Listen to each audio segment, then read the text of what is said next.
दोस्तों, कैसे हैं आप? एक बार फिर खुदा की बड़ी अजीम कृपा और दया से हमारी मुलाकात हो रही है। जिंदों की ज़मीन पर खुदा ने हमें रखा है। पर मैं आपको बताना चाहता हूँ मेरे अजीज़ों कि जहाँ मैं जाता हूँ ना, कभी किसी मार्केट प्लेस में, किसी ऑफिस में, किसी क्लाइंट के पास, या कहीं दूध लेने के लिए, सब्जी लेने के लिए, जहाँ मैं इधर मार्केट प्लेस, किसी शॉपिंग मॉल में, या जहाँ पे भी आप जा रहे, पेट्रोल पंप भी क्यों ना हो जहाँ पेट्रोल भरवाते हैं, या स्कूल हो, कॉलेज हो, बच्चों के जब आप जाते हैं, आसपास पे जो आप देखते हो, सब्जी मंडी क्यों ना हो, पार्क क्यों ना हो जहाँ वॉक वॉक पे जाते हैं, जहाँ बच्चे खेलने जाते हैं, टेनिस कोर्ट क्यों ना हो, या आईपीएल क्रिकेट देखते हुए क्यों ना हो, कुछ ना कुछ विचार आते रहते हैं। और ऐसी एक विचार आया मेरे मन में, और वो मैं आपके साथ शेयर करना चाहता हूँ। दर्शकों, मैंने गाड़ी अंदर लेके आया अपनी सोसाइटी में, और सोसाइटी में जब मैं गाड़ी अंदर लेकर आया तो मैंने वहाँ पार्क किया, और जैसे पार्क किया मैंने सामने देखा कि सामने वाली बिल्डिंग में सफ़ेदी चल रही है, वाइट वॉश चल रहा है। बाहर से लोग लटक के ऊपर से रस्सी से एक मचान सा बनाकर वहाँ पे पेंटिंग कर रहे हैं। पेंटिंग, वाइट पेंट किया जा रहा है वहाँ पे।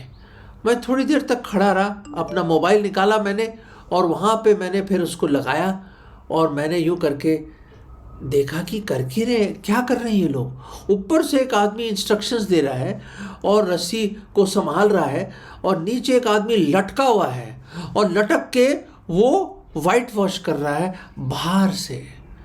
दोस्तों, एक मन में विचार आया कि ये देखिए, हमारी ज़िंदगी उस बिल्डिंग की तरह, उस मकान की तरह है।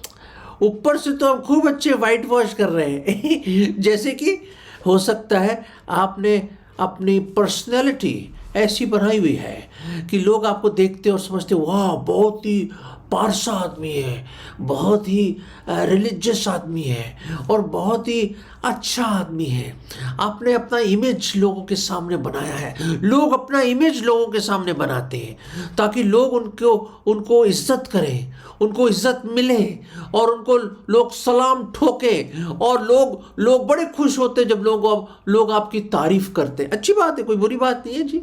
आप मेहनत करते हैं, आपने अपनी लाइफ में बड़ी पढ़ाई लिखाई करी, अपना बिजनेस बनाया, अपने बड़े ओहदे में हैं आप, तो आपको जब इज्जत मिलती तो कोई बुराई क्या है इसमें। पर कई दफ़ा वो जो इज्जत है ना, आपने भुट्टा देखा, भुट्टा, हाँ जी, भुट्टा जो ऐसे करके लोग खाते हैं, भुट्टा। और आपने ये देखा कि आप सड़क के किनारे जो लोग, लेडीज़ बैठी होती है, आदमी लोग होते हैं, खूब फैन कर रहे हैं, कोयलों में, अंगारों में लाली आ रही है, और ऊपर भुट्टे को डाला हुआ है, और भुट्टे को यूं करके खूब फैन मार रहे। जितना फैन मारते हैं ना उसको, उतने अंगारे लाल हो जाते हैं, और वो भुनने लग जाता है। अगर ज़्यादा देर उस पर रह जाए तो आदमी जल जाएगा, मतलब भुट्टा जल जाएगा। दोस्तों, ऐसी होता है जब लोग हमें फैन करते हैं तो हमारे अंदर के जो ईगो है ना, ईगो और हमारा जो घमंड है, उसमें आग सी लग जाती है, और वो जब आग लग जाती है तो हम भड़कने लग जाते हैं, हम सोचते हैं हम भी कुछ है दोस्त। इसी तरह लोग अपने आप को अच्छे अच्छे कपड़े पहनते हैं, कोई बुरी बात नहीं है, पर एक अलग सा इमेज है। मिसाल के तौर पे ये देखिए, अगर मैं अपना इमेज बदल दूं, हैं जी, अगर मैं अपना इमेज बदल दूं यूं करके, देखिए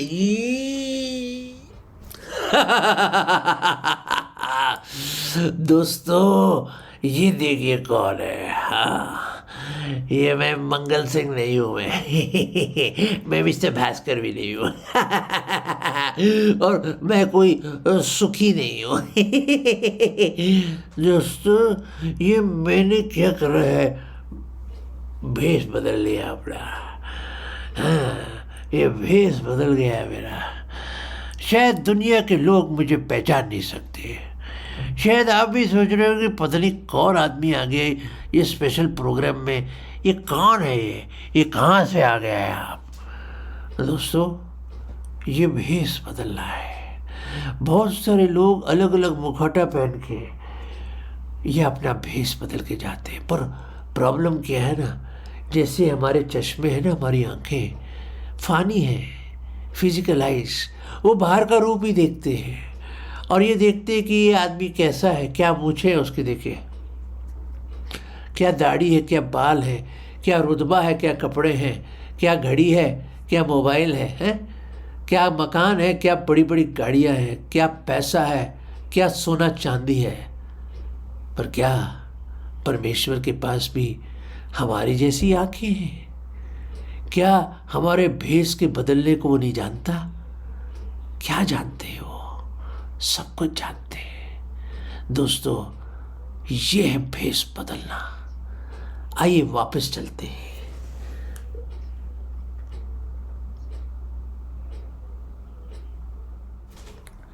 हाँ, वापस आ गया जी मैं। अब तो ओरिजिनल चेहरे पे आ गया मैं। हैं, वो मूठ मूठ चलेगी, बाल वाल चले गए सारे। आप भी सोचेंगे यार ये क्या हुआ। दोस्तों मैं बताना चाहता हूँ, लोग अपने भेष बदलते रहते हैं। हर रोज एक नया मुखौटा लेके इंसान जाता है। लोग सोचते हैं बाहर से वाइट वॉश करके आप बहुत पाक हो जाएंगे, यह आपके सारे पाप धुल जाएंगे, वाइट हो गए, बिल्कुल सफेद श्वेत हो गए आप। पर दोस्तों, कभी आपने गौर किया है उन घरों के अंदर क्या हो रहा है? दोस्तों अभी मैं हाल ही में एक ऑफिस में गया, वहाँ पे काफ़ी समय से कोविड की वजह से बंद है वो, और वहाँ पे मैं हैरान हूँ, इतनी मिट्टी आई हुई, और वहाँ पे जगह जगह जाके सारा प्लस्तर उखड़ गया है मॉइस्चर की वजह से। और फिर यही नहीं, मैंने फिर जो कबर्ड खोली तो उसमें दीमक ही दीमक, दीमक ही दीमक। बाहर से कबर्ड अच्छा लग रहा है पर अंदर दीमक ही दीमक भरा हुआ है। ऐसे ऐसे करके दीमक चढ़ में घबरा के एकदम बंद कर दिया मैंने। दोस्तों मैं ये क्यों कह रहा हूँ, मुझे मालूम नहीं आपने कौन सा मुखौटा पहना है, कौन सा मास्क पहना है, और कैसे लोग आपको परसीव करते हैं, लोग आपको कैसे जानते हैं और कैसे देखते हैं आपको। दोस्तों मुझे मालूम नहीं है इसके बारे में, पर एक चीज़ मुझे मालूम है कि परमेश्वर ने क्या लिखा है हमारे लिए।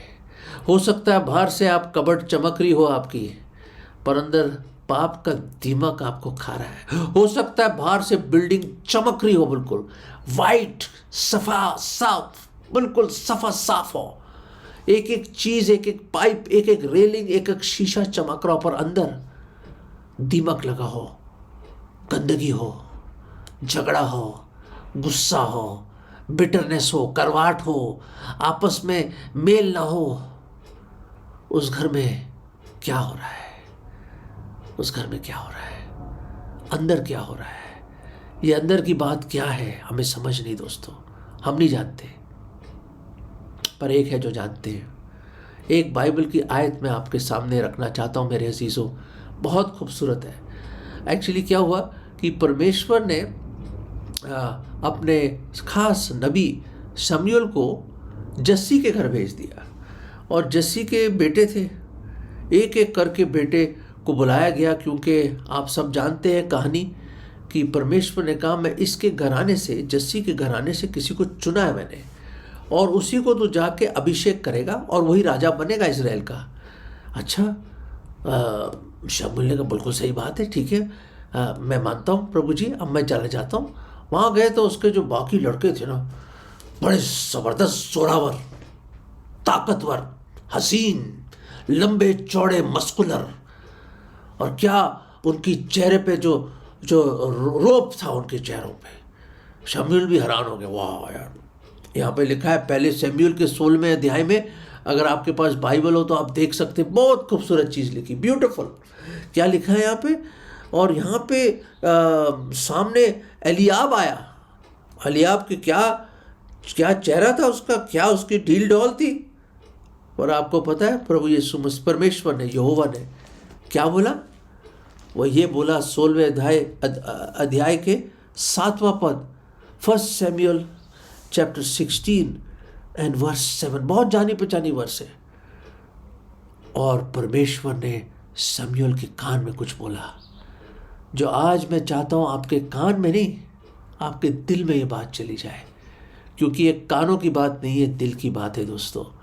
और क्या लिखा है यहाँ पे, मैं बताता हूँ आपको। 7वें पद में लिखा, परंतु यहोवा ने शमूएल से कहा, ना तो उसके रूप पर दृष्टि कर और ना उसके कद की ऊंचाई पर, क्योंकि मैंने उसे अयोग्य जाना है।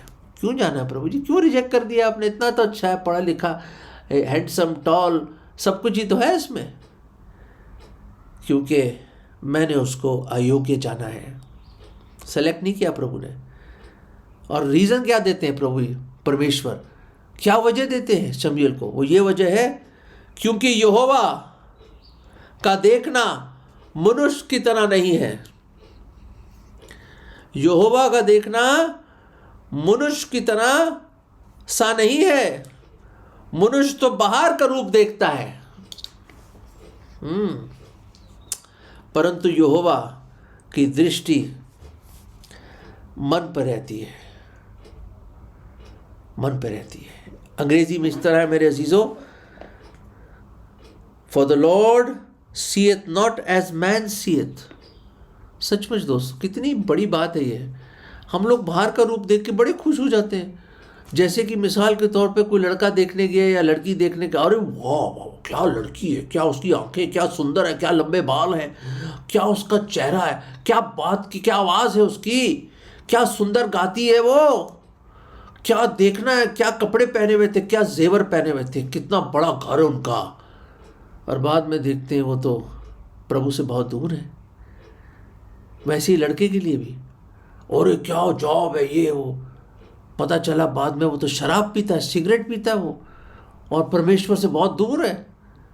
आप क्या देखने की कोशिश कर रहे हैं मेरे अजीजों? ये दुनिया की चकाचौंध में कहीं ऐसा तो नहीं कि आप अंधे हो गए हो? हैं? क्या जो चीज़ें आपको देखनी चाहिए आप नहीं देख रहे? मेरे अजीजों, क्या देखना चाहते हैं आप? सोचिए इसके बारे में, क्या देखना चाहते हैं आप? पर परमेश्वर की आंखों में कोई धूल नहीं झोंक सकता है। नो वन को throw dust in the eyes of God. He is an omniscient God, all knowing God. सर्वज्ञानी है मेरा खुदा, यहोवा परमेश्वर प्रभु यीशु मसीह सर्वज्ञानी है मेरे अजीजों। उसके सामने कुछ ना छुपा है। बाइबल में यह भी लिखा है, the secret things belong to him. और जो गुप्त स्थानों में चीजें बोली जाती, करी जाती, इन सीक्रेट प्लेसेस, परमेश्वर वो भी जानता है। परमेश्वर आपकी दिल की भावनाओं को जानता है। इससे पहले कि आप जुबान पे कोई लफ्ज आए, वो पहले ही जानता है मेरे अजीजों। He knows your thought afar off. भजन लिखने वाला कहता है, इससे पहले कि आपके मन में कोई विचार पैदा भी हो, उससे पहले ही खुदा जानता है आप क्या सोचने वाले हो। मेरे अजीजों, सोचिए इसके बारे में। जो भ्रष्टाचार, जो बुरी बातें, जो झूठ, जो छल, जो जलन, जो ईर्ष्या, जो घमंड, जो बिटरनेस, वो जो हेट्रेड है, वो जो नफरत आपके अंदर है, जो धोखा देते हैं हम, वो पहले से ही जानता है। अरे मेरे अजीजों, अगर आप किसी लड़के को मिलने जा रहे हो शादी के लिए, पूरे लाइफ का संबंध के लिए, और पहले से आपको उसको पूरा फिरिस्त, उसकी पूरी लिस्ट मिल जाए कि क्या क्या गलत काम किया उसने, आप कभी जाओगे उसके घर? कभी उसको सिलेक्ट करोगे? कभी आप उसके घर की तरफ देखोगे भी कि इतना बेकार किस्म का इंसान है कि मैं अपना बेटा या बेटी या मैं इससे शादी करूं? नहीं, बिल्कुल हरगिज नहीं। वो बेवकूफी होगा जो फिर भी जानते हुए भी फिर भी जाएगा कि ये आदमी कैसा है, ये औरत कैसी है। दोस्तों सोचिए, तसव्वुर कीजिए, ये बात किसी तरह आपके मन में घुस जाए मेरे अजीज। हमारी जिंदगी खुली किताब की तरह है। ये हृदय दुष्ट है, ढोंगी है, और खुदा इस हृदय को देख रहा है। इसी हृदय से सब प्रकार की बुराइयां लिखी है। खुदावन यीशु मसीह कहते हैं, जिसमें जलन, घमंड, ईर्ष्या, व्यभिचार, फॉर्निकेशन, अडल्ट्रीज, मर्डर, कत्ल, और सबसे बढ़कर सब प्रकार के झूठ मेरे अजीजों, सब तरह का ढोंग इसी हृदय से निकल के आता है। सब तरह के बुरे विचार इसी हृदय से निकल के आते हैं। ये जो गालियां देते हैं, झूठ बोलते हैं, out of the abundance of the heart the mouth speaks. ये जो दिल की भरपूरी से जुबान के लफ्ज आते हैं मेरे अजीजों, सोचिए इसके बारे में। और फिर भी हमारा खुदा हमारे हृदय की हालत जानते हुए भी, हमारा हर गुनाह जानते हुए भी, वो लिस्ट उसके सामने, फिर भी हमसे वो मोहब्बत करता है, प्यार करता है, फिर भी एक रिश्ता लेके आता है हमारे पास, एक इटर्नल रिलेशनशिप के लिए आता है। वो जानता है कि अगर अपना जीवन उसको दे देंगे, उससे आप शादी कर लोगे, अपना लाइफ उसको दे दोगे, तो आपका जीवन वो बदल देगा। इस उम्मीद, इस आस से वो आता है दोस्तों,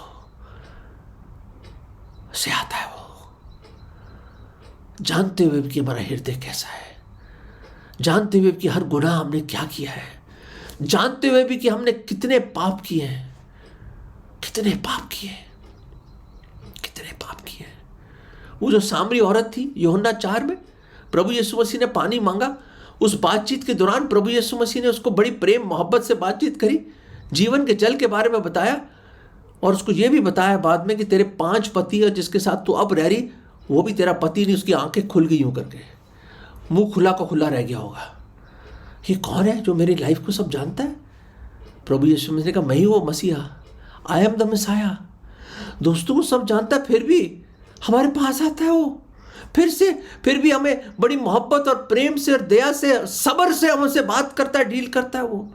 वो जो औरत जिसको पकड़ के लेकर आए, जो व्यभिचार में पकड़ी गई थी, लोग पथराव करने वाले थे, प्रभु यीशु मसीह ने जमीन पे कुछ लिखा और लोगों को कहा, जिसने कभी कोई गुनाह नहीं किया वो पहला पत्थर फेंके। एक एक करके बड़े से लेकर छोटे तक सब चलेगा। और प्रभु यीशु मसीह, कहां गए वो लोग जो तुझे पकड़ के लेकर आए, जो दंड देना चाहते थे? जा, मैं भी तुझे कंडम नहीं करता, जा, अब तू पाप मत करना। दोस्तों, कोई नहीं था। वो इतना प्रेमी परमेश्वर है, इतना प्रेमी परमेश्वर है। वो जो भिगोड़ा लड़का जो भाग गया था, प्रोडिगल सन, सारा चीजें लुटा दी, वेश्यों में, सब तरह की बुराइयों में, शराब, पता नहीं क्या क्या उसने ना करा, अपनी जिंदगी बर्बाद करके वापस आ गया। सब जानते हुए भी उस गंदगी में, उस सूरों के बीच में, उस कीचड़ में, वो जो फकीर बन के आ गया, लुटा के आ गया सब कुछ, अपनी दुनिया। उसके पिता ने उसको गले लगाया, चूमा उसको, मेरे अजीज, चूमता रहा, पार्टी दी बाद में, तू मेरा बेटा खो गया था, मैंने पा लिया, तू मर गया था, फिर से जिंदा हुआ। दोस्तों, ये क्या प्यार है दोस्तों, हमारे हृदय का हाल जानते हुए भी, फिर भी वो आता है हमारे पास, फिर भी हमसे प्रेम करना चाहता है। क्या मोहब्बत है दोस्तों, क्या मोहब्बत है ये। फिर भी हमारे वो ढोंगी दुष्ट हृदय के सामने खड़ा खटखटाता है, खोलो तुम दरवाजा, मैं आना चाहता हूं। और जैसे मैंने कहा, भेष बदला, वाइट वॉश कर लिया आपने, हैं, वाइट वॉश कर लिया, अच्छे कपड़े पहन लिए, शेव कर ली, बड़े बड़ी डिग्री ले ली, बड़ी बड़ी गाड़ियों में, भेष बदला, क्या हुआ? दिल का बदलना चाहिए। 1-2 बातें नहीं, बिल्कुल बदलना चाहिए। दोस्तों, आप सोचते हैं कि मैं सब कुछ कर लूँगा, हैं? आप ये भी सोचते हैं, देखिए, आप ये भी सोचते हैं कि परमेश्वर एक पपेट की तरह है, कि प्रभु एक पपेट है क्या, है? Is God a puppet in your own hands? कि जैसा आप चाहेंगे मुस्कुराओ तो मुस्कुराएगा, सर झुका लो तो सर झुका लेंगे, मुंह फेर लो तो मुंह फेर लेंगे। नहीं दोस्तों, God is not a puppet. हाँ, और खुदा ने आपको भी पपेट नहीं बनाया है, एक खुद की इच्छा दी है। आप सोचते यू कैन मैनिपुलेट गॉड? क्या परमेश्वर, यू कैन प्ले गॉड? नहीं दोस्तों, नहीं, इम्पॉसिबल। हरगिज़ नहीं सोचना इसके बारे में। गॉड फॉरबिड दैट ये विचार आपके सर में भी आए, दिमाग में आए। God has to be feared and revered. He is a thrice holy God. He knows everything about you. He can consume us like this. हम तो नाश होने के लिए जा रहे हैं दोस्तों। हमारा हाल देखो, दिल देखता है प्रभु, बाहर का रूप नहीं देखता जो इंसान देखता है। हमने यही सीखा आज। दोस्तों, बहुत प्यार करता है आपसे वो, फिर भी एक रिलेशनशिप रखना चाहता है आपसे, अनंत काल का।